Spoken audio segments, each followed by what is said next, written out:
você sobre uma temática muito importante no Enem, que é a questão cartográfica.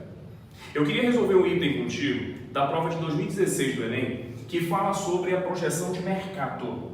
Entenda o seguinte: projeção cartográfica representa uma estratégia da cartografia para conseguir representar o nosso planeta no mapa. Entende que a projeção cartográfica é uma transição da estrutura tridimensional do nosso planeta na estrutura bidimensional do mapa. Logo, perceba para a sua prova que todos os mapas vão apresentar deformações, erros, distorções. E o que a prova do Enem quer de você é justamente que você analise uma determinada situação-problema e encaixe a melhor projeção.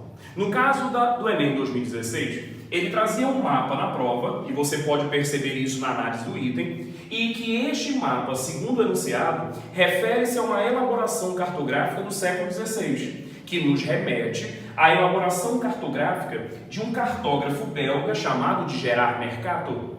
O mapa do Mercator no século XVI é considerado um mapa mercantilista. Vamos entender por quê? Eu quero que você guarde duas grandes informações sobre o mapa de Mercator.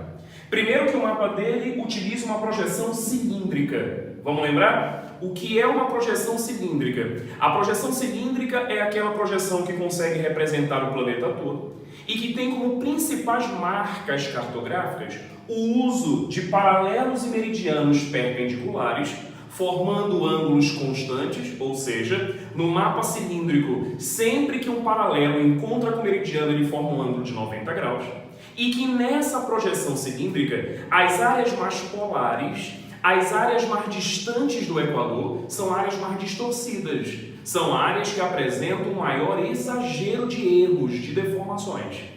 No caso do Mercator, exclusivamente do mapa dele, o que você precisa perceber? Que a projeção do Mercator, na hora de exagerar, de valorizar, ele deu mais ênfase às áreas setentrionais, ou seja, ele valorizou muito mais as áreas do hemisfério norte. E por favor, não esqueça, a projeção que mexe, que distorce, que deforma, a projeção que altera as áreas dos territórios, nós chamamos para ela de projeção conforme.